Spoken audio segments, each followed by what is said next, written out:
Buen día. ¿Qué tal? ¿Cómo están todos? Qué bueno. Bienvenidos a Globant. No sé si todos conocían Globant. Em, ¿No? Y las oficinas tampoco. Estamos aquí hace un mes, así que estamos estrenando oficinas. Y estamos súper contentos de eventos como este, ¿no? Nosotros desde Globant tradicionalmente y culturalmente somos una compañía que nos gusta conectar, ¿sí? Lo que han podido ver de la oficina particularmente muestra eso. Pero la idea es, todos los ambientes de la oficina lo que buscan es la conexión entre la gente. De hecho, hoy venir a trabajar a la oficina es completamente opcional. No hay ninguna obligación, nadie tiene obligación de venir y es una elección, ¿no? Así que estar acá para nosotros y que estemos y podamos compartir es parte de lo que hacemos como compañía y estamos felices de eso. Así que muy agradecidos a la organización, muy agradecidos a la ACTI, muy agradecidos a los speakers que tenemos acá de lujo, que ya se van a presentar ellos. Y que nos van a contar. Y muy agradecido también a la mesa que viene, a la mesa de inteligencia artificial que viene trabajando y viene generando estos espacios justamente de encuentro. Así que nada, mi nombre es Rafael Rizzo, por si no me conocen, y son bienvenidos hoy y bienvenidos siempre cuando quieran. Podemos hacer esto las veces que podamos reencontrarnos, que estamos felices de eso. Te dejo acá, Rom, o Constanza. Listo. Creo que no se escucha ahí. Muchas gracias a todos. Primero que nada voy a saludar a Rafael, que está de cumpleaños. No había dicho nada, pero todo se sabe. Bueno, muchas gracias por estar aquí el día de hoy. Mi nombre es Constanza Pasarín, soy abogada asociada de Albaili Saliasnik o AZ, que somos socios activos de ACTI y participo de esta mesa de inteligencia artificial. Hoy vamos a hablar de la inteligencia artificial desde la perspectiva legal y desde compliance. Yo sé que hay muchos ingenieros o gente que no trabaja desde esa área que quizás desconoce un poco el por qué es importante tener en la mira un compliance o modelo en distintas áreas de las empresas. Y para eso, hoy día invité a una gran amiga y ex colega, Romina Garrido, que es subdirectora del Go Lab de la UAI, donde trabajan justamente con estos temas. Ella es experta en protección de datos y en nuevas tecnologías, siempre está activa en todos los proyectos legislativos también. Así que Romina, desde su expertise, nos va a contar lo que han hecho en la UAI respecto a algoritmos éticos y cómo en el fondo un compliance y la inteligencia artificial puede ayudar a potenciar negocios y también a conseguir nuevos inversores u otros temas. Y también, bueno, vamos a conversar un poco de por qué el compliance es importante en general y por qué también sería importante desde la inteligencia artificial. Romy, no sé si quieres decir algo antes de partir. No, bueno, muchas gracias por la invitación, Constanza, a la ACTI, por organizar esta instancia y por permitirnos compartir cuál ha sido nuestra experiencia en un trabajo que ya cumple 3 años, trabajando justamente en el proyecto Algoritmos Éticos, que es un proyecto financiado por el BID y que es una alianza inédita en Chile, multiactor. Trabajamos con el sector privado y el sector público. Ha sido una inteligencia artificial responsable. Gracias. Antes de comenzar, quería saber si se escucha bien, porque escucho medio cortado. ¿Sí? ¿Se escucha? Ya. Vale. Bueno, quería primero que todo hablarles de... ¿En modo presentación? Modo presentación. Ya. Yo como abogada de compliance de AZ, trabajo mucho con el compliance desde ahora de la perspectiva penal. Como saben, la ley obliga a la ley 20.393 de la responsabilidad de la persona jurídica, obliga a tener modelos de cumplimiento en materias de compliance para evitar responsabilidades penales. ¿Ya? Bajo esa perspectiva ahora está full de moda la nueva ley de delito económico, que hace responsable a las personas naturales, altos directores y también a la persona jurídica, y ya no solo con penas de multa, sino que también de cárcel, y en ese sentido tenemos muchos clientes que están como un poco desesperados por eso, pero me gustaría como explicarles por qué para mí el compliance es súper importante, y no solo porque la ley me obligue, como en el caso del derecho penal, sino que también porque podría ayudar a la autorregulación de la empresa y a evitar, obviamente, infracciones, y no solo multas, como les decía, o penas de cárcel u otras, sino que también, por sobre todo, daños reputacionales que para mí hoy en día son fundamentales de evitar, porque una empresa puede literalmente quebrar si es que no hay confianza de los clientes o de los proveedores, incluso de los partners comerciales en el mercado. Entonces, ¿por qué sería importante en el fondo un compliance en la inteligencia artificial? Si es que hoy no tenemos, por ejemplo, una normativa que nos obligue a tener un modelo de cumplimiento, por ejemplo, o de prevención en estos temas. Para mí es importante, bueno, igual vamos a hablar más en detalle de la regulación, lo que se viene, lo que se está haciendo, pero para mí hoy sería importante que las empresas tuvieran en consideración algunos temas, sobre todo en relación a los algoritmos y la ética de los algoritmos, porque podemos prevenir, obviamente, discriminaciones, sesgos, podemos ayudar a proteger la privacidad de las personas, a evitar riesgos en ciberseguridad, y tantos otros que en el fondo, como les decía, pueden ayudar a potenciar los negocios y no a ser como una barrera, que la gente generalmente cree que el compliance es letra muerta o como un poco, no sé, como no dejar que el negocio se expanda, pero para mí es completamente lo contrario. Si yo soy una empresa confiable, que se preocupa por los procesos, que se preocupa de ser transparente con el público, que se preocupa de evitar ciertos sesgos, obviamente la inteligencia artificial, voy a tener en el fondo un negocio que va a escalar y que va a ser preferido por el público y por el mercado.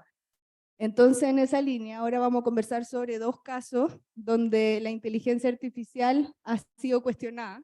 El primero, obviamente, uno de los más conocidos, que es el de Amazon, no sé si lo conocen, que hace unos años, más o menos en el 2014, Amazon empezó a trabajar en un algoritmo para ayudar a su equipo de recursos humanos a hacer procesos más ágiles y también para contratar la gente y hacer el proceso de selección de personal más eficiente de alguna forma.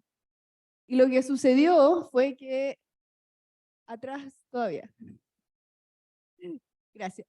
Y lo que sucedió fue que el algoritmo aprendió de los currículum que habían llegado a Amazon por más de 10 años, que la mayoría eran de hombres, porque los hombres postulaban a cargos de TI, a cargos más técnicos, por lo que el algoritmo aprendió a ser sexista de alguna forma. Discriminó a las mujeres y no las prefería respecto a los hombres. Entonces, de los, no sé, más de 100 currículums que se ponían en el sistema, la mayoría, no sé, alto porcentaje era de hombre, por tanto la palabra mujer, luego por el algoritmo fue literalmente sacada, y nunca prefirió a las mujeres respecto a los hombres. Trataron de solucionar este tema en Amazon, pero finalmente se dieron cuenta que el algoritmo ya había aprendido a ser sexista, por lo que dejaron de utilizar en el fondo el sistema. Ese fue un caso súper emblemático.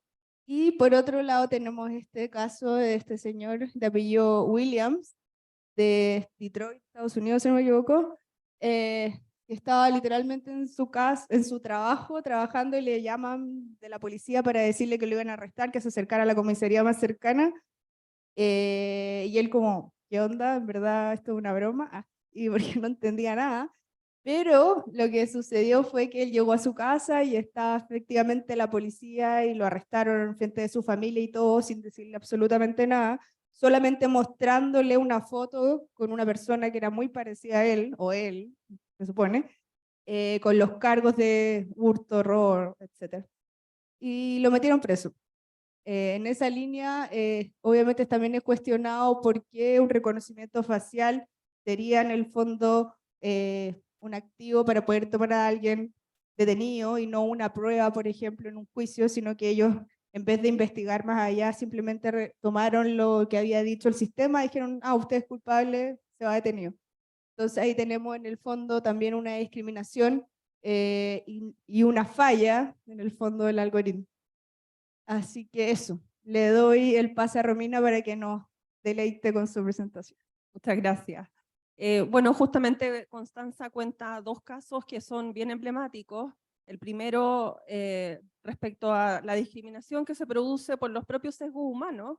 Amazon era una empresa que tendía a seleccionar más hombres que mujeres dentro de sus procesos de calificación sin máquina, y eso la máquina reproducía ese sesgo típicamente humano. Y el segundo caso de reconocimiento facial también nos plantea muchos desafíos respecto a la madurez de estas de este tipo de tecnologías y cómo se entrenan esos datos. Y cuando la inteligencia artificial o el uso de algoritmos o de ciencia de datos comienza a causar impactos que son ya visibles en las personas, empiezan los debates sobre cuáles deberían ser las reglas que deberían regir a estos sistemas. Y se comienza a hablar de una ética en la inteligencia artificial. Pero más que una ética en la inteligencia artificial, es una ética que tiene que estar en las personas que trabajan en el desarrollo de sistemas de inteligencia artificial. Y hay muchos instrumentos, declaraciones que han instalado ciertos principios éticos, que serían los mínimos observables para poder desarrollar, implementar y desplegar sistemas en la sociedad. Y hay estudios donde se identifican 90 pautas éticas que más o menos reconocen principios similares, pero el más importante es este que aparece acá, que es de finales del 2021 y que son es la recomendación para la ética de la inteligencia artificial de la UNESCO. ¿Por qué es el más importante? Porque ha sido reconocido por más de 193 países, suscrito por más de 193 países, incluido Chile, donde nos comprometemos, donde los países se comprometen a avanzar en reglas éticas para la inteligencia artificial. Y muchas veces esto suena poco concreto. ¿Cómo es esto de la ética? Este documento tiene principios, tiene valores y tiene dos mecanismos, que hay uno que está siendo aplicado en Chile ahora y también una evaluación de impacto ético. Sin embargo, también desde los principios y los valores también empezamos a caer en las reglamentaciones. Y en junio, el 14 de junio de este año, se aprobaron las enmiendas del primer reglamento de inteligencia artificial que va a regir en el mundo, que es una normativa europea. Esta normativa europea llevaba ya un buen tiempo discutiéndose y según lo que uno podía leer en la prensa, la irrupción de ChatGPT o la inteligencia artificial generativa hizo un poco cuestionar si esta normativa iba a servir o no para lo que se estaba pensando que iba a regular. Y se presentaron muchísimas enmiendas que fueron aprobadas finalmente en junio y se espera que este primer cuerpo legal de inteligencia artificial, la primera normativa en el mundo, empiece o ya esté en condiciones de ser ley a finales de este año. Y si uno mira esta normativa, se da cuenta que toma un enfoque de riesgo, que justamente es lo que hace el compliance. El compliance es evaluar los riesgos que puede tener cierta actividad de cara a incumplimientos legales. Y este risk-based compliance o compliance basado en el riesgo empieza también a permear en otras normativas como la de protección de datos personales, que también nos invita o nos obliga muchas veces a realizar evaluaciones de impacto en protección de datos en algunos casos. Entonces, esta normativa distingue entre tres o cuatro tipos de sistemas de inteligencia artificial: una inteligencia artificial inaceptable o prohibida, inteligencia artificial de alto riesgo, inteligencia artificial de riesgo limitado o una inteligencia artificial de riesgo mínimo. Con cada uno de estos tipos de aplicaciones de la inteligencia artificial, las empresas, los desarrolladores o quienes vayan a implementar estas tecnologías van a tener que cumplir ciertos requisitos. Por cierto, la inteligencia artificial de riesgo inaceptable es la que figura prohibida y acá no hay requisito que cumplir, simplemente que no se puede implementar. Y por ejemplo, están los casos de puntuación social o el reconocimiento facial en tiempo real. No es que se prohíba el reconocimiento facial, pero aquel que funciona en tiempo real, como por ejemplo lo que le pasó en una abogada en el Radio City Music Hall, que estaba paseando con su familia y llegan unas personas a detenerla porque los sistemas de reconocimiento facial de ese lugar la reconocieron como una persona que tenía un conflicto, un juicio con los dueños de ese lugar y le pidieron que se retirara. es el reconocimiento facial en tiempo real, algo que funciona inmediatamente. No sé si vieron esa película Minority Report, donde todo el tiempo, bueno, el reconocimiento facial funcionaba así.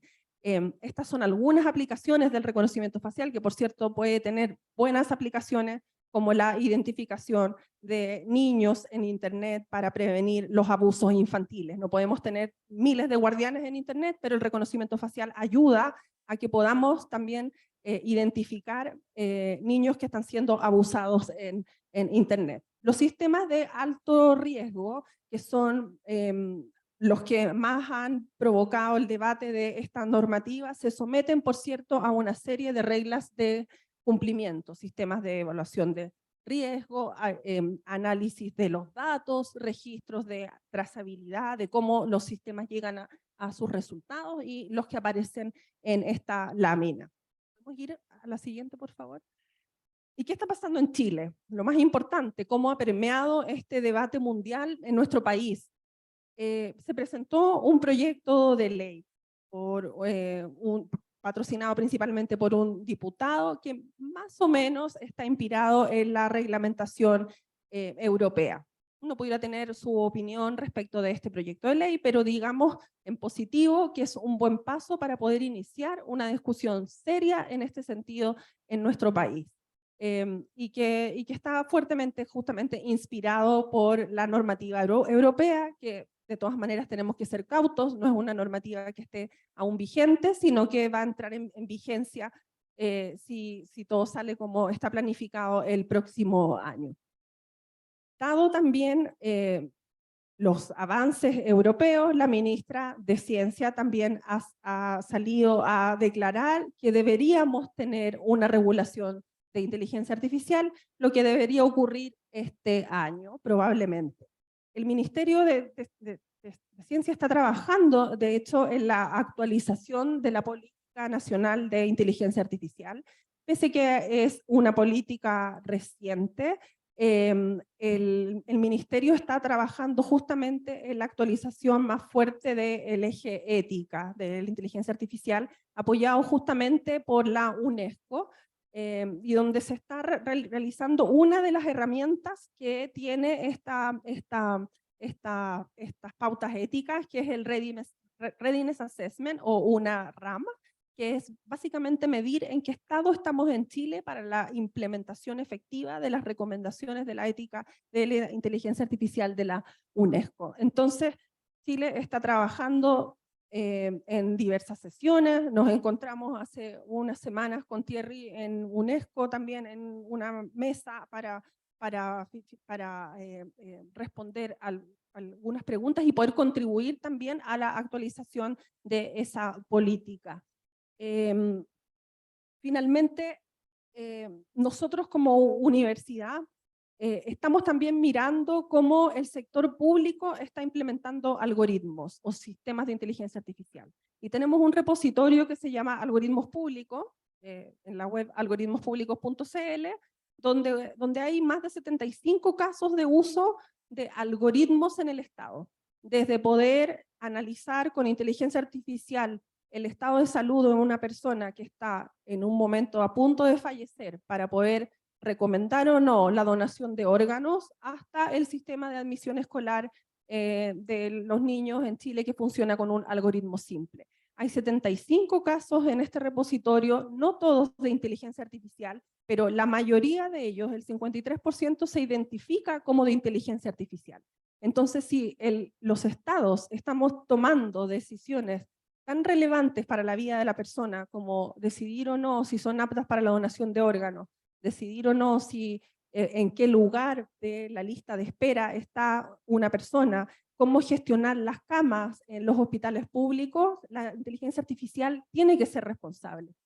El repositorio tiene 2 informes y en el segundo informe, bueno, la mayoría de los sistemas de inteligencia artificial operan en el sector salud, y luego en el sector de los servicios sociales, lo que hace mucho más relevante esta discusión de cómo funcionan, de cómo se toman las decisiones, de cómo han sido obtenidos estos datos, y sobre todo, como la lámina siguiente, por favor, quienes están detrás de la ejecución de estos algoritmos.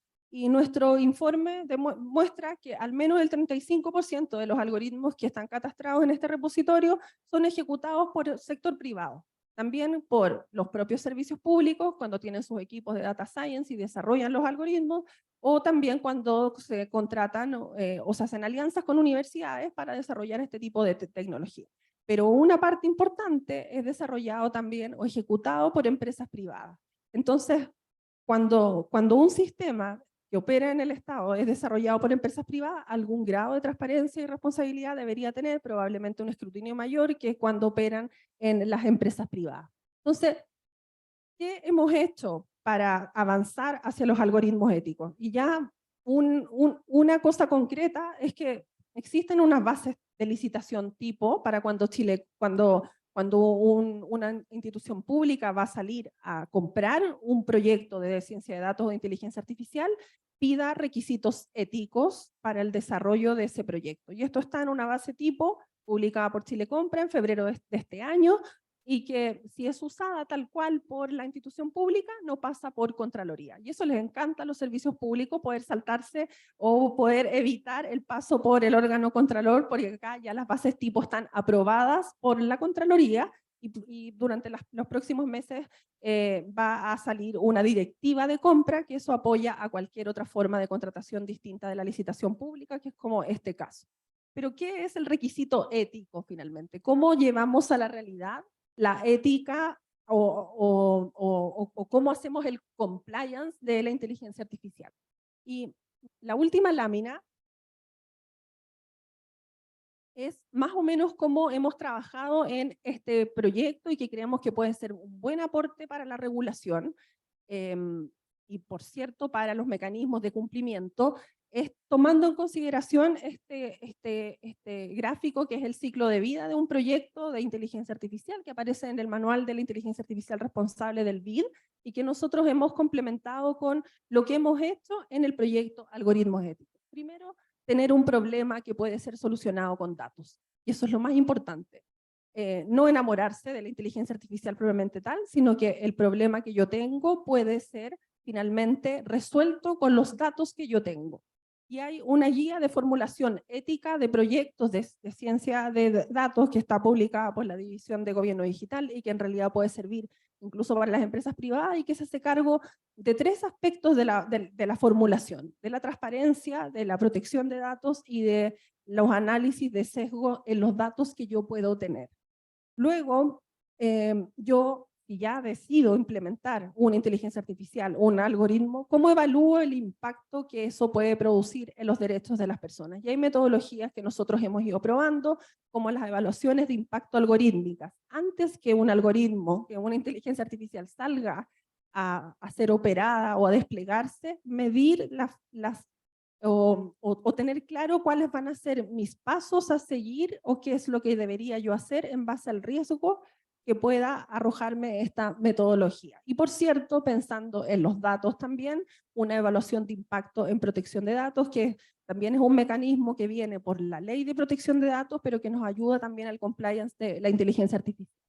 Una vez que ya hemos hecho esto, es decir, reconocemos los impactos que podría tener mi sistema de inteligencia artificial en la sociedad, porque son sistemas sociotécnicos, no son solamente impactos en los datos, sino que son impactos concretos en las personas, como vimos en el primer ejemplo, pensar en el momento de recolección, análisis de datos, las limitaciones que pueden tener mis datos. Los datos no son perfectos, pueden mostrar una realidad.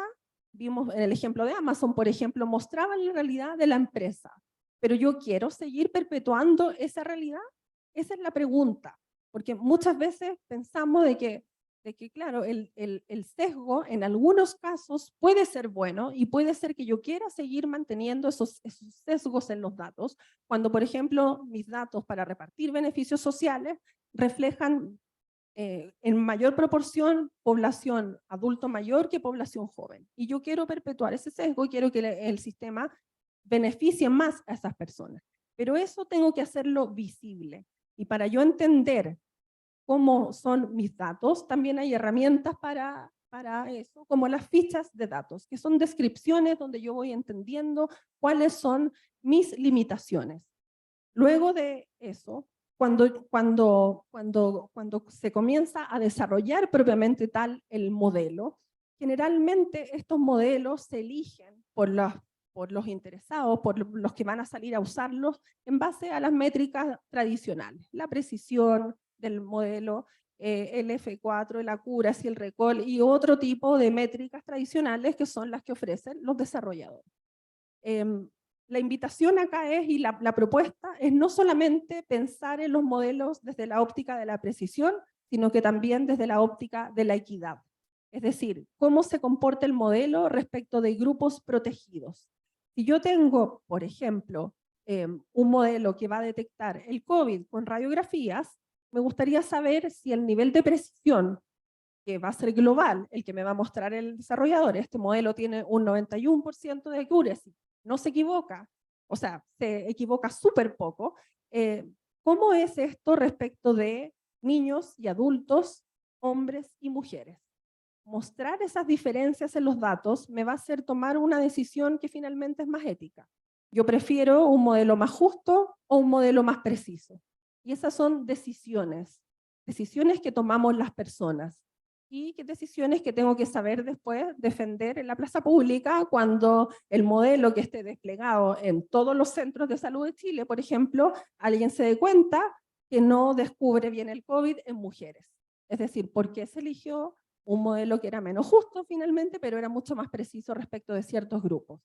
Los grupos protegidos, las variables protegidas de la óptica de equidad dependen de cada proyecto. En algunos casos van a ser hombres versus mujeres, personas que viven en ciudades versus personas que viven en zonas rurales, niños y adultos. Cada proyecto tiene sus propias particularidades y acá no hay una sola receta, sino que los mismos equipos que tienen esta necesidad respecto a resolver con inteligencia artificial tienen que saber identificar cuáles son estos grupos protegidos y poder también tener sobre la mesa las evaluaciones de los modelos, no solamente desde las ópticas tradicionales de las métricas con las cuales se miden los proyectos de ciencia de datos, sino que también desde las ópticas de la equidad.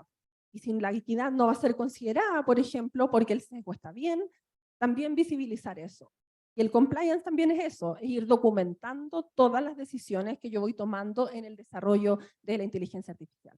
Luego decido un modelo, el más equitativo, el más preciso, cualquiera. Ese modelo tiene que ser en algún grado explicable. Y acá entramos en otro tipo de regulaciones. La ley de protección de datos que se está discutiendo en Chile tiene una norma de transparencia en las decisiones automatizadas cuando el tratamiento automatizado de datos afecta significativamente a las personas. Y esto va a ser las empresas van a tener que explicar la forma en que estos sistemas llegan a las decisiones cuando afecten significativamente a alguien.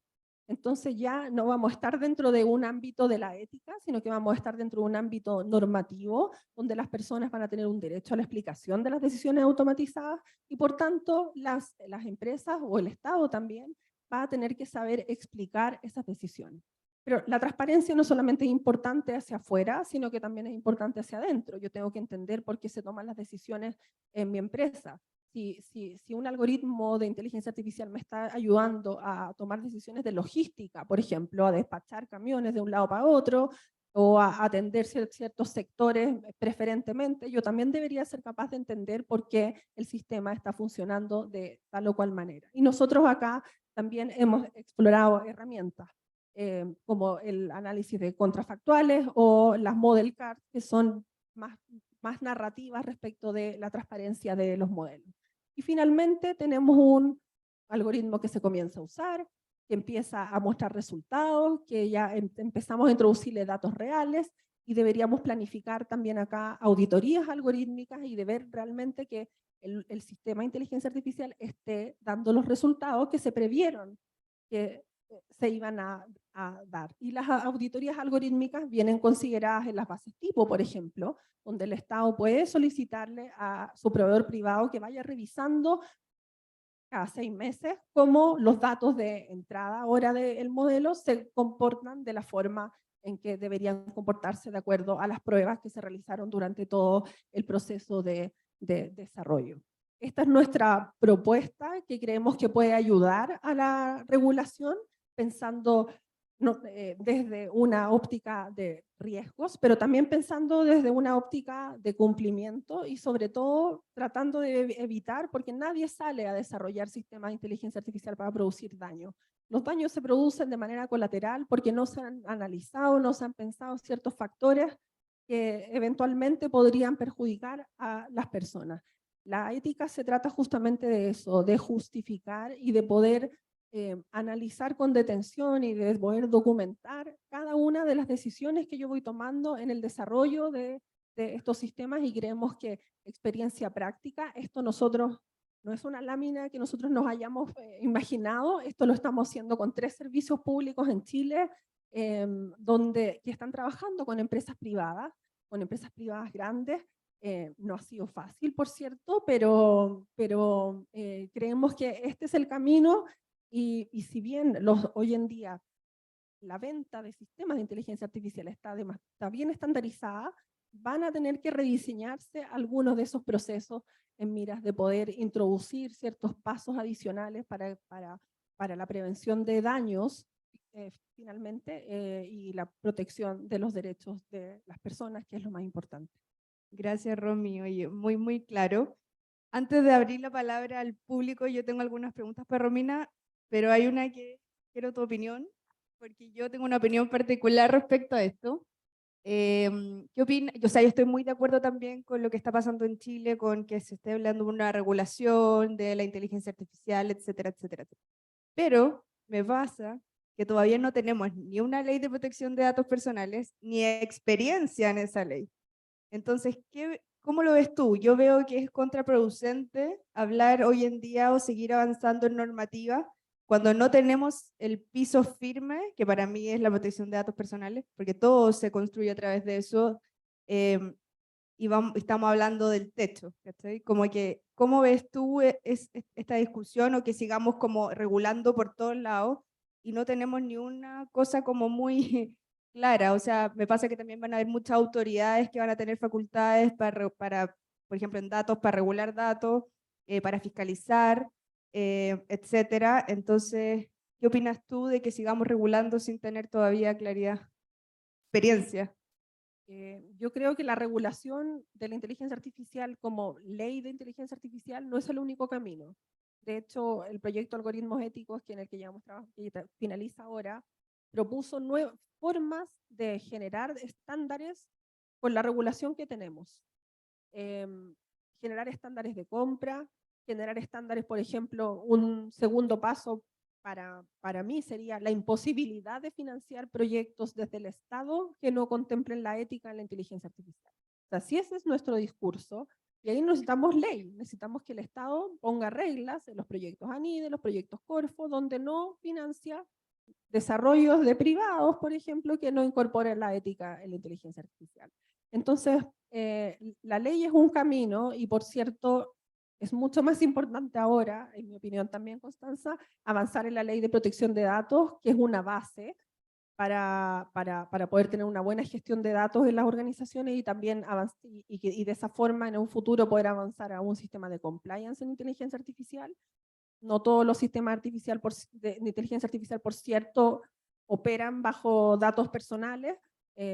Hay sistemas que operan bajo otras lógicas y que de todas maneras tienen que ser justos. La gestión de camas, por ejemplo, en un hospital, no estamos hablando ahí de datos personales, pero sí queremos que sea una gestión equitativa respecto de las personas que van a acceder a esas camas.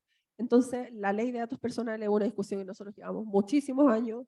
Yo ya he hecho, como me dijeron otra vez, ya he hecho el servicio militar en la ley de datos personales desde el 2008, impulsando el cambio regulatorio, que ojalá que venga, y que, por cierto, va a contribuir a la discusión de la inteligencia artificial, pero también sería avanzar como sin En tener, orden, claro, yo creo también que hay que avanzar en un orden pensando en las regulaciones. Es bueno que se abra esta discusión en el Congreso, se presentó este proyecto de ley, que yo creo que algún debate va a tener, más o menos como para tener agenda, pero no creo que sea honestamente una iniciativa que pueda avanzar en el corto tiempo.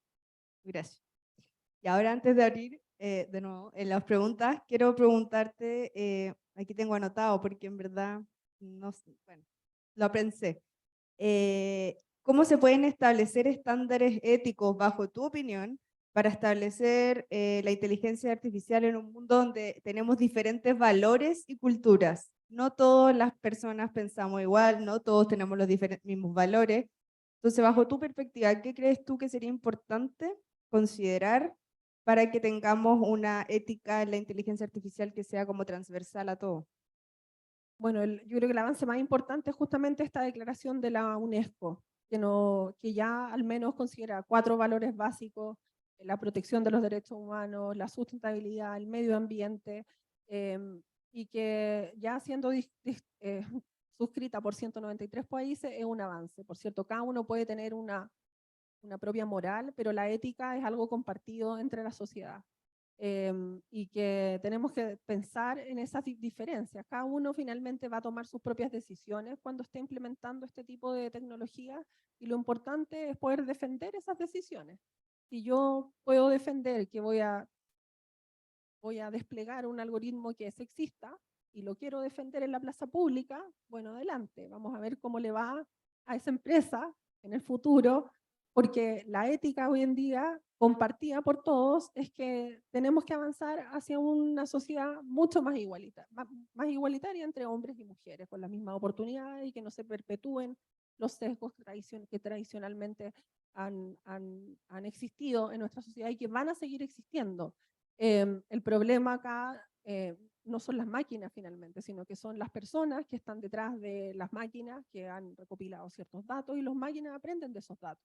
Las decisiones tomadas respecto de los cuerpos de datos que voy a ocupar, las imputaciones que voy a hacer, las categorías que voy a dejar fuera, cuáles voy a considerar o no, son decisiones de personas, de programadores, de desarrolladores, que son personas. Y esas personas también tienen que recibir un entrenamiento finalmente ético en ese sentido. Y ético me refiero con saber de que esas decisiones tienen una consecuencia finalmente. Claro. Y la última pregunta que tengo tiene relación con los algoritmos. ¿Cómo hacemos que a través del compliance, por ejemplo, que ya hablamos harto en esta presentación, podemos hacer los algoritmos comprensibles y explicables a la gente? Sobre todo considerando la nueva ley de protección de datos, que me va a obligar a mí como empresa a explicar la toma de decisiones automatizadas.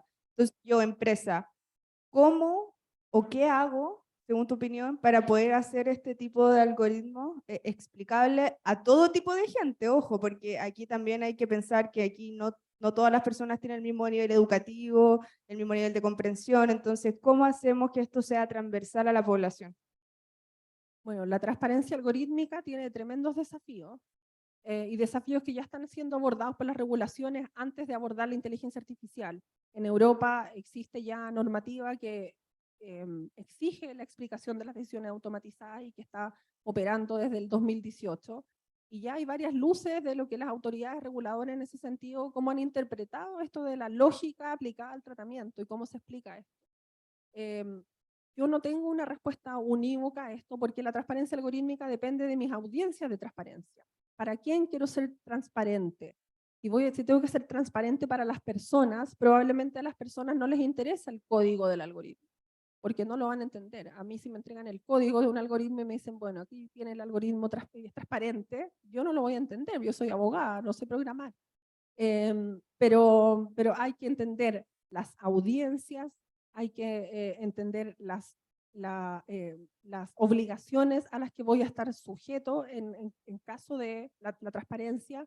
Y bueno, creo que vamos a tener un entrenamiento pronto con una instrucción general que va a dictar el Consejo para la Transparencia para los algoritmos públicos, donde se van a tener que revelar ciertos aspectos de funcionamiento y las lógicas aplicadas al tratamiento.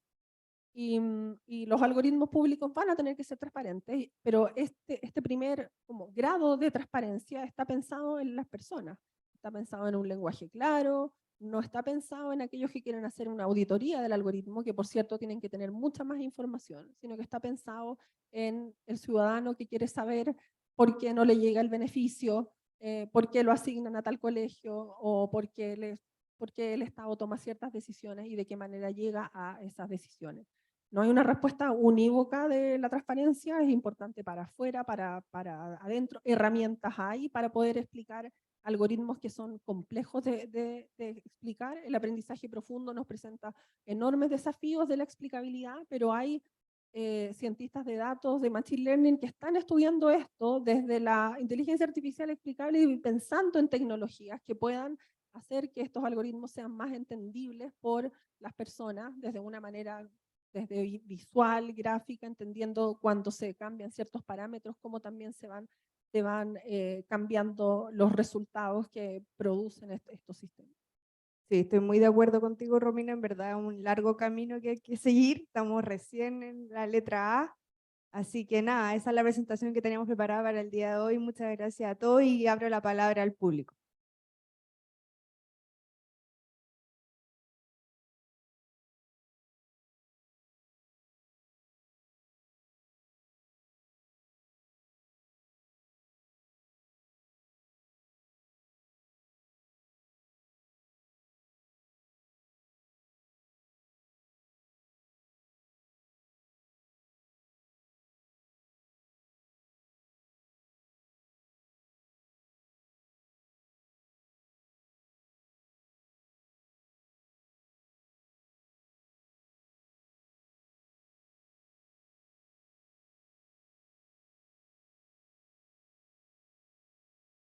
Ahora sí. Bueno, respecto a la responsabilidad, me preocupo por mis clientes, digamos, siempre si son responsables o no son responsables. Como estamos hablando de los algoritmos éticos que debieran estar en el sistema, y pongo el caso de Amazon, que posible Amazon ocupó su propia inteligencia artificial, que seguramente, pero en la realidad que estamos aquí en Acti, ¿no es cierto?, hay proveedores y compradores de estos servicios algorítmicos, ¿ya? Entonces, la responsabilidad, ¿por dónde debiera ir? ¿Del proveedor o de aquel que entrega los datos, por ejemplo, como en el caso de Amazon, poniendo un externo, A, le vende a B software con estos algoritmos que trata la base que poníamos de responsabilidad mínima o nula? Yo creo que nula nunca va a ser, ¿no? O sea, va a haber siempre un mínimo. Los datos que se entregan, que va a ser el discriminador, ¿no es cierto? Y el resultado final, ¿quién es responsable? Es una muy buena pregunta. La responsabilidad, sin duda en estos temas, es una cadena de relaciones compleja. Y yo diría que uno puede ser responsable ante distintos foros o en distintas etapas de desarrollo de la inteligencia artificial. Si uno va a mirar normativas como la Ley de Protección de Datos, el que trata el dato aunque tenga un tercero que lo haga por él, siempre es responsable el que tomó la decisión de tercerizar ese servicio, independiente de las responsabilidades que después él pueda hacer valer frente a ese encargado del tratamiento. A mí se me ocurre que en inteligencia artificial, para poder ir midiendo esta cadena de responsabilidad, el que va a ser responsable siempre es el que decide desplegar un sistema de inteligencia artificial, aunque lo haya desarrollado a través de otro. Y la debida diligencia va a estar finalmente en lo que yo como responsable, como decido comprar un sistema de reclutamiento de personal a una empresa A o B, ¿cómo o qué requisitos yo exigí respecto de alguna auditoría algorítmica, respecto del origen de esos datos, de cómo estaban entrenados esos datos, si era un sistema que se desplegaba en escenarios paralelos o parecidos, porque probablemente si compro un sistema, no sé, volviendo un poco al tema del reconocimiento facial, chino, probablemente los datos con los que va a estar entrenado va a ser datos que no son similares a los de América, bueno, va a ser datos de personas chinas, finalmente. Entonces, está poniendo ejemplos como súper rústicos. O sea, hay distintos estados en que yo puedo exigir la responsabilidad. Lamentablemente, siempre al final, el responsable va a ser el que despliega un sistema de inteligencia artificial, que es el Estado, por ejemplo, y el Estado lo contrató a una empresa privada, va a ser el Estado el que va a tener que salir a resarcir a esas víctimas, independiente que después haga algo respecto a esa empresa contratista y la empresa contratista que tenía otro servicio subcontratado y así sucesivamente. Creo yo que esa es la única forma de ir solucionando, porque en el desarrollo de la inteligencia artificial las responsabilidades se empiezan a diluir y una responsabilidad finalmente diluida es una irresponsabilidad, nadie es responsable. Sí.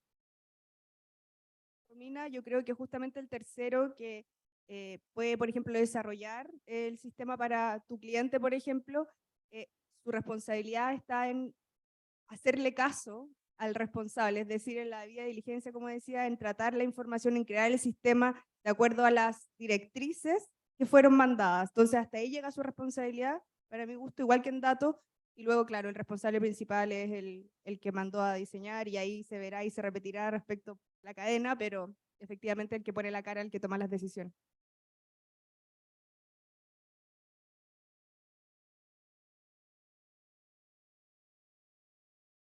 ¿Sí? ¿Funciona? Hoy, muchas gracias por la presentación. Se nota ahí el esfuerzo y el trabajo sobre temas, pero hay un par de cosas que me resultan bien extrañas. Una tiene que ver como con la mirada justamente de ética y no de normativa. Entonces, al ver la Declaración Europea de que uno puede reconocer personas en la calle, ¿cierto? Utilizando biometría de manera automática para evitar ciertos procesos, parece una normativa súper clara de fiscalizar, súper clara de revisar, súper clara de no cumplir y por tanto seguramente de generar alguna multa o lo que corresponda.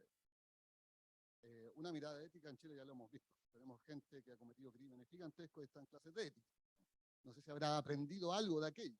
O políticos que dicen, esto no es ilegal, solamente no es ético. Así que aquí llegó la historia, gracias. Me resulta un poco chocante un poquito eso. Y ahora, yendo un poco más a lo técnico de lo que declara, también es bien extraño pensar en que tú vas a normar la forma en que se construyen las cosas. Porque tú puedes construir un arma pidiéndole a alguien el gatillo, a alguien la punta del fusil, a alguien algo, y finalmente ninguno de ellos hizo el fusil, más yo lo armé y lo usé. Y lo segundo, por tener un fusil, tampoco es un gran problema. La pregunta es cómo lo usa. ¿Sí? Entonces, claro, si dice este algoritmo tiene la posibilidad de hacer tal o cual cosa o tal o cual manera, bueno, eso existe en la computación hace mucho tiempo, ¿sí? Hace muchos años. Y el uso indiscriminado y malicioso de sistemas de computación hace muchísimo tiempo. Y normarlo sobre la potencial ejecución me parece súper extraño, porque a nadie lo culpan por... A mí no me pueden culpar por caminar en la noche en una actitud sospechosa. Es por robar o por asaltar a alguien. No por caminar en la noche pareciendo que soy alguien que podría eventualmente hacer algo malicioso.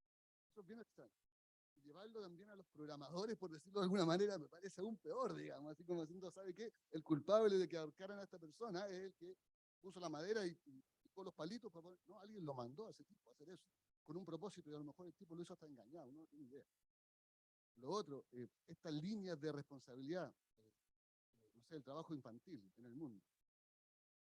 Yo compro servicios que la empresa produce generando o utilizando trabajo infantil en África.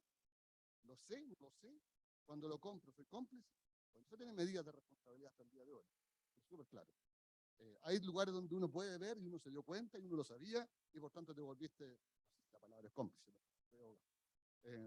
pero claro, ahí hay un nivel de responsabilidad. Por supuesto, si eso pasó a 50.000 empresas más allá, seguramente no lo voy a saber. Mi teléfono está hecho con cobre o con litio sacado de no sé dónde. Justamente con ese procedimiento es muy difícil que yo lo sepa. O sea, ahí hay límites sobre ese tema. Y veo un poquito extraño esta forma de aplicarlo. Y además, perdón, y para terminar, también me produce un poco de reticencia la mirada sobre el Estado en el uso de la... Esto es bien raro, pero una de las mejores armas para poder defendernos de problemas en la utilización de inteligencia artificial es la inteligencia artificial. Porque no vas a poder saber cómo funciona el algoritmo con un detalle si no es sobre el producto final de lo que está haciendo. Y para medir a veces ese efecto sobre cientos de personas, no lo puedes hacer a mano. Tampoco con una prosa, escribiendo de buena manera lo que yo creo que el algoritmo está haciendo. ¿Y para qué yo lo hice? La pregunta es lo que realmente está haciendo, no lo que tú crees que está haciendo. Y esa diferencia hay que medirla sobre resultados. Eso requiere procesos, a veces grandes, automáticos, mucho procesamiento. Inteligencia artificial. Si el Estado no la puede utilizar para defenderse también, vamos a tener un problema grande con las compañías. ¿Sí? Porque si las compañías toman la delantera y son capaces de ejecutar eso, y el Estado no tiene esa herramienta para defenderse, estamos en un problema.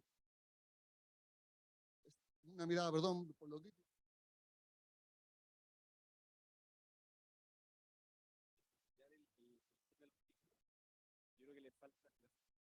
yo creo que le falta el tema de los datos, porque en general el 80-20 del sesgo viene de los datos, no del algoritmo.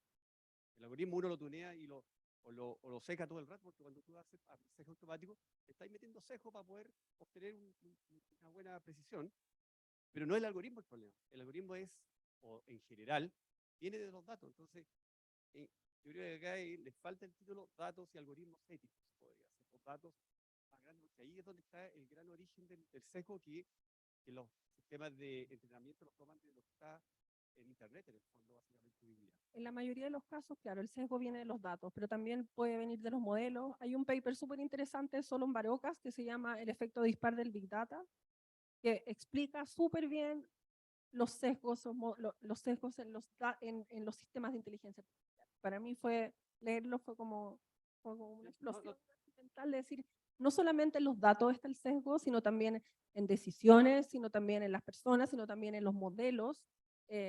Y por cierto, el 80-20, como dices tú, es la recopilación de datos, pero pueden ser en muchísimas partes, desde la elección de las variables, desde la imputación de datos faltantes, desde cuando tú decides dejar fuera variables, desde los proxies en los datos. Estoy de acuerdo, pero es que ahí ya estáis sesgando.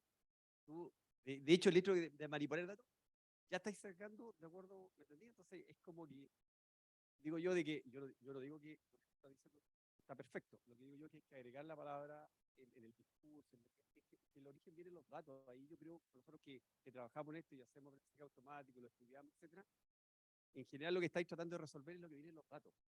No es el que uno construya, y uno cuando interviene le mete sesgo. Cuando uno, para tratar de sacar un sesgo, le mete sesgo.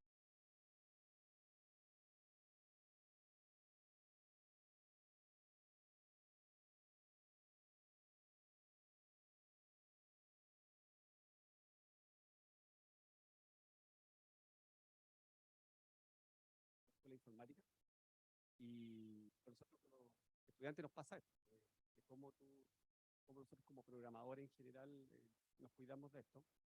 Ahora, ¿cómo este concepto se aplica en la educación? ¿Cómo nosotros, los muchachos que están formándose, podemos nosotros inculcar de manera bien meticulosa estos conceptos que hoy día hay que cuidarse y no por cuidarse, sino porque en realidad tiene que ser así por un tema de derechos humanos? Bueno, es cosa de introducir este tipo de contenidos en las mallas formativas de los futuros profesionales. En la UAI, la ética de datos está en todos los diplomados de Data Science. Hay algo de ética de datos. Y en negocios también, para los futuros Master of Science in Business Analytics, que es como que es los futuros ingenieros comerciales que van a salir con estas habilidades. Tienen un curso de 24 horas de ética de datos conmigo, así que y uno trata, te juro que es súper difícil, pero tratamos de meter este granito de arena para que ellos al menos salgan con un cuestionamiento de que ninguna decisión es neutra finalmente, y que hay normativas, hay límites, y de ir también poniendo esta semillita chiquitita en el.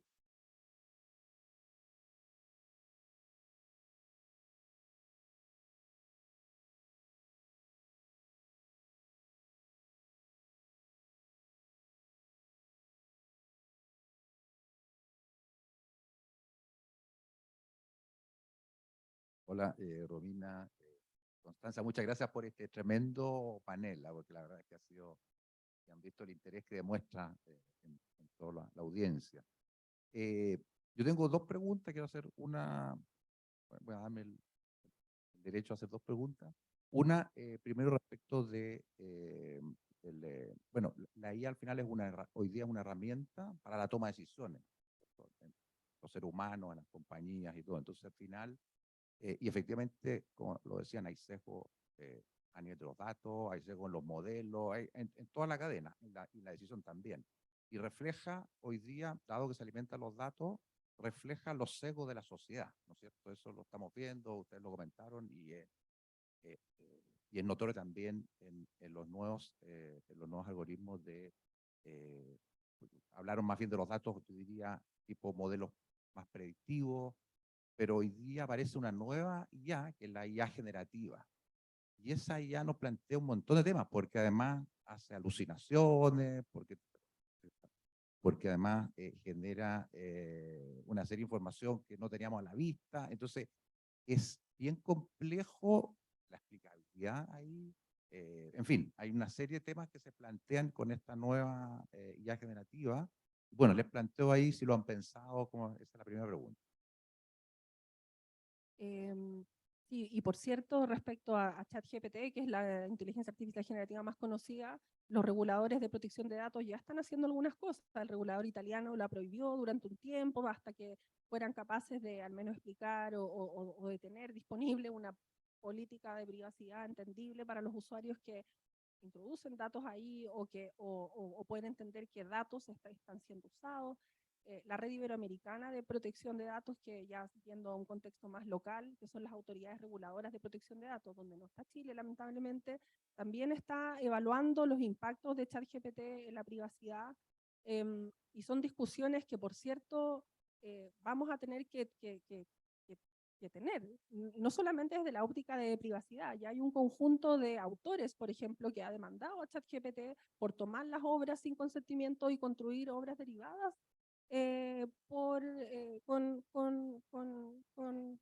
exactamente. Entonces, hay tremendos desafíos.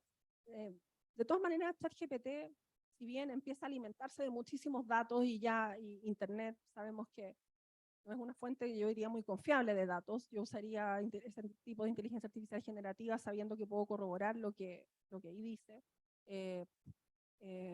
Presenta enormes desafíos regulatorios y también han sido creadas por personas que han tomado decisiones sobre cómo va a funcionar esa inteligencia artificial generativa, y que después empieza también a tener su propia vida finalmente con esos datos, y también ahí presentan nuevos desafíos de explicabilidad, de poder comprender cómo se llega a ciertas conclusiones, a formular ciertos estereotipos, pensando en la generación de imágenes. No, son desafíos grandes. Y se ha pensado, por ejemplo, en temas de la privacidad contextuales, sabiendo que las personas han puesto información en Internet, por ejemplo, no pensando que los va a usar una inteligencia artificial para una finalidad de la cual yo nunca previne que esa información iba a ser usada. Y ahí hay tremendos desafíos también. Del futuro, que no es Black Mirror ni eso, sino que es como que pone casos del futuro donde, por ejemplo, qué va a pasar con todos los datos que nos hemos puesto durante toda la vida, para después la gente que siga en el futuro va a conocer, por ejemplo, a la Connie Pasarín, que ya no va a existir en años más, porque por toda mi vida de datos de Internet van a crear como un cementerio de datos, donde van a hacer un perfil mío vivo y la gente me va a poder conocer a través de lo que yo publiqué, a través de mis fotos, a través de mis opiniones, y van a ser como una IA mía o algorítmica para el futuro. O sea, eso es súper loco, porque además, ¿quién va a asegurar que lo que ellos, las decisiones que ellos tomaron o concluyeron realmente era lo que yo pensaba o lo que yo era? Entonces es súper, yo quedé como boom cuando lo vi, porque dije, en verdad podría suceder.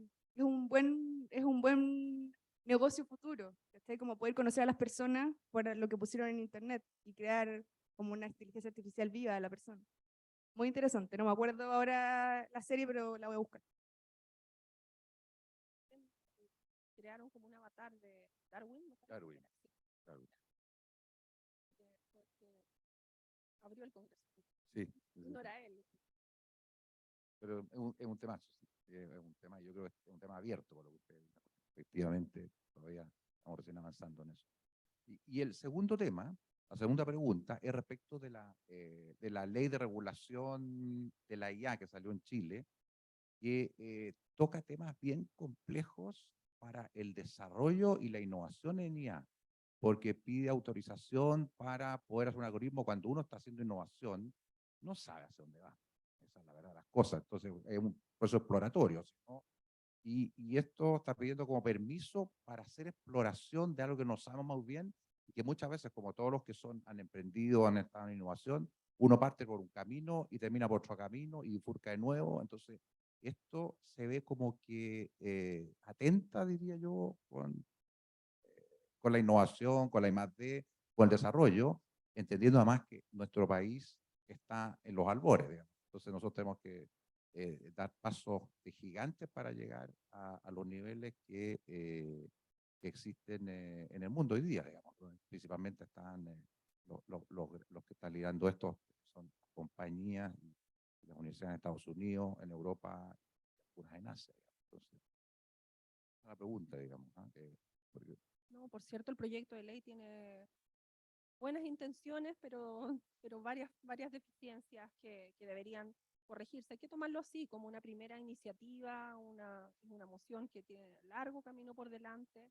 Eh, por lo que yo sé, hay algunas discusiones respecto de si tomar ese mismo documento y empezar a perfeccionarlo, donde también, por cierto, el foro del Congreso siempre está abierto para todas las opiniones, las personas que quieran participar y ir perfeccionando una normativa como la que se presentó, que exige una serie de autorizaciones hasta para usar la inteligencia artificial. Entonces, y crea una comisión, claro, una comisión ad honorem.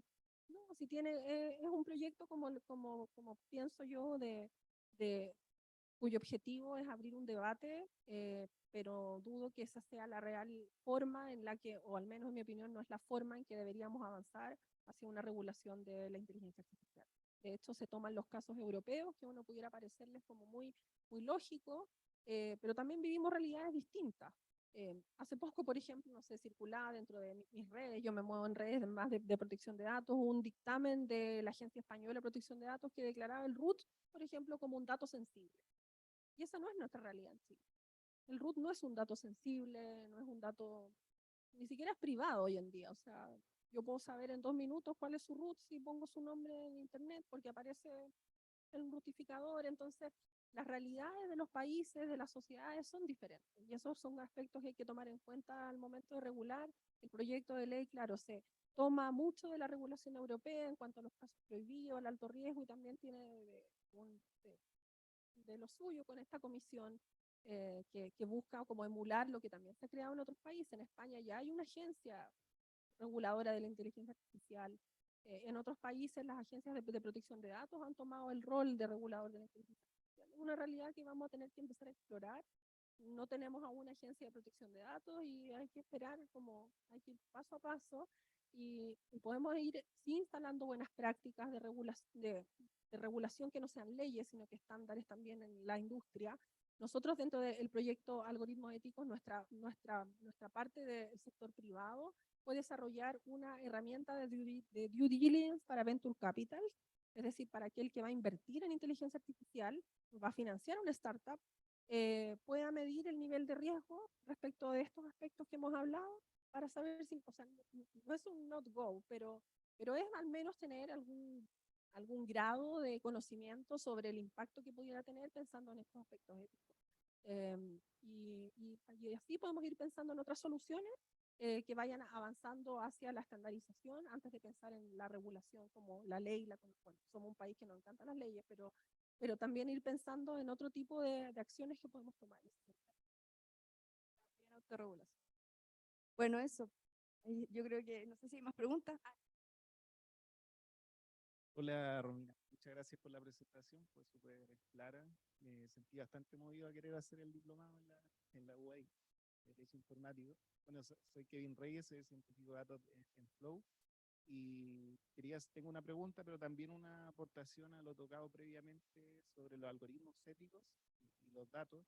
Creo que quizás las dudas que a veces se generan tienen que ver con qué tan amplio es el concepto que manejamos de algoritmo. Porque los datos finalmente siempre vienen como vienen. Muchas veces nos encontramos con que los datos, y de hecho las estadísticas dicen que un 80% del tiempo de un proyecto de ciencia de datos precisamente está en el preprocesamiento de los datos, en toda la exploración de los datos. Entonces creo que cuando ampliamos el concepto de algoritmo también al preprocesamiento, no lo dejamos solamente en el modelo de red neuronal, de machine learning, entre otras cosas más, se entiende mejor el título de algoritmo ético, que finalmente cuando yo preproceso los datos, también estoy haciendo un algoritmo para preprocesarlo. Y es ahí donde yo me tengo que preocupar de identificar el sesgo que hay en mis datos y también de corregirlo, con diversas técnicas de balanceo de clases, por ejemplo, si las mujeres están subrepresentadas en un conjunto de datos, yo puedo amplificar ese subconjunto o bien reducir la clase de los hombres para que sean menos y sea más balanceado el resultado del modelo. Entonces, creo que ampliando el concepto de algoritmo se resuelve un poco esa disyuntiva que se planteaba. Y por otro lado, mi pregunta va y es una preocupación respecto a lo que mencionabas de explicabilidad o interpretabilidad de los modelos.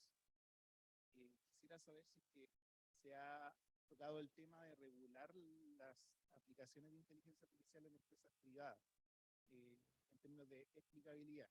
¿Por qué? Porque siento que es súper complicado el tema.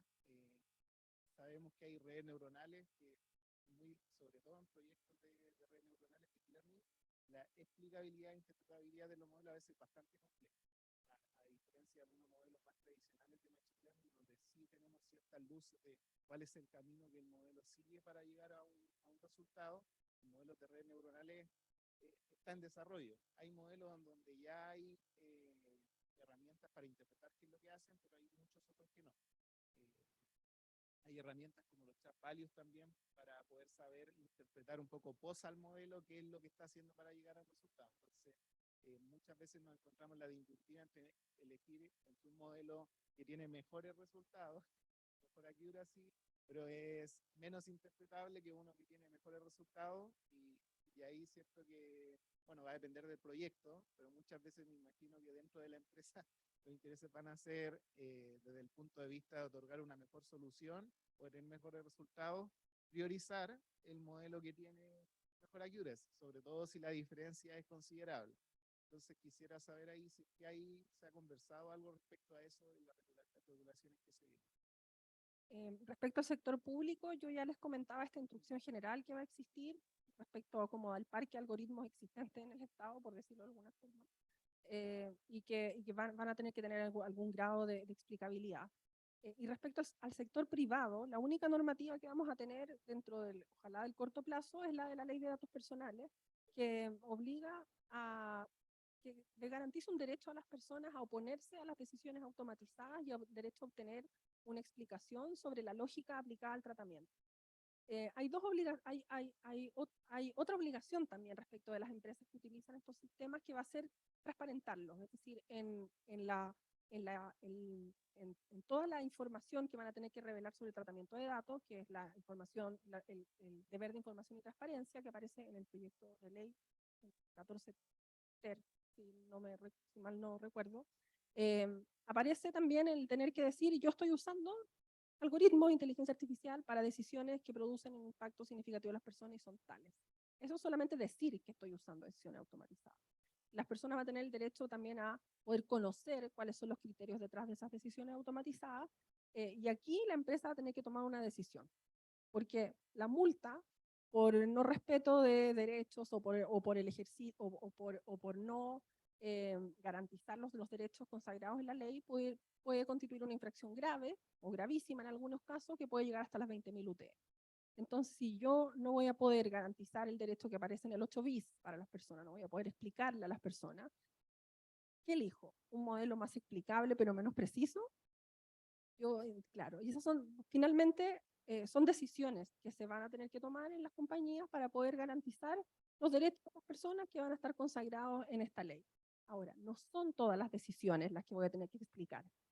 Son las decisiones que producen un efecto significativo en las personas. Si yo recomiendo música, esa decisión no es de efecto significativo en las personas, si mi algoritmo es de ese tipo. Y acá también se va a empezar a construir qué significa el efecto significativo, cuáles van a ser las explicaciones razonables. Vamos a tener una agencia que va a ayudar en eso, y que va también a ir delimitando cómo se va a hacer realidad el derecho a las explicaciones automatizadas. Ejemplo, en Europa ya hay una norma que ha obligado a nivel de tribunal europeo a empresas grandes como Uber a tener que explicar a sus trabajadores, a sus socios conductores, cómo funciona el algoritmo que les asigna rutas, o cuando son desvinculados de la empresa, cuando han tenido comportamientos sospechosos.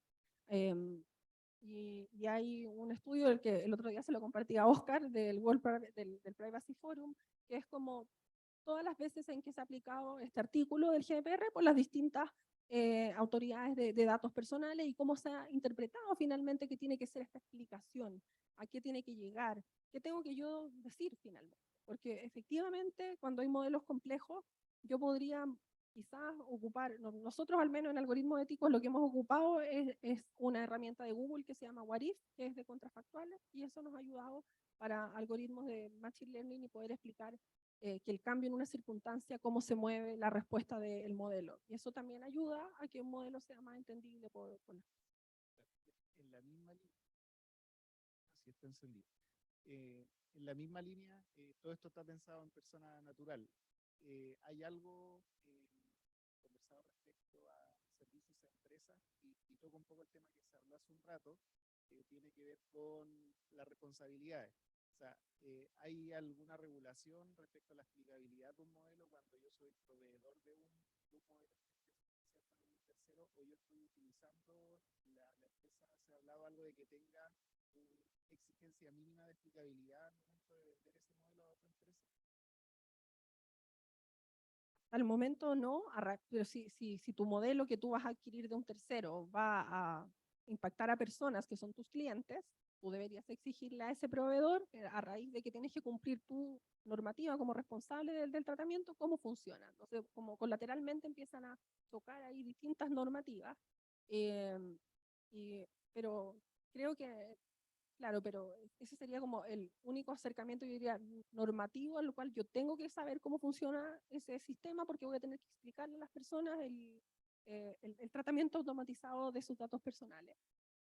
Pero entre relaciones a empresas queda como en la debida diligencia finalmente, porque si tu sistema produce daños en el futuro, o es susceptible, como pregunta la herramienta de due diligence, de litigios, porque por ejemplo evalúas trabajadores, evalúas personas, decides contrataciones, son cosas que se pueden litigar, y lo que se puede litigar en la realidad cuando involucra una máquina, no hay una excepción para eso. Entonces tú vas a tener que ahí poner tus requisitos de debida diligencia finalmente, de ir exigiendo ciertos rangos de transparencia, no por el hecho de la transparencia propiamente tal, porque la transparencia no es el fin. La transparencia es un medio finalmente que te va a ayudar a ti para poder después salir invicto de posibles efectos negativos que puedan tener.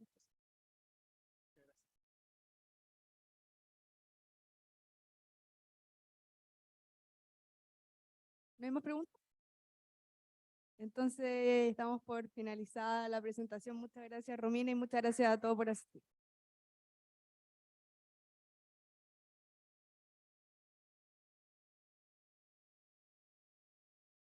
A todos por participar en este evento y a Globan por facilitarnos su casa, su nueva casa, para esta segunda sesión de la mesa de IA. Gracias a todos.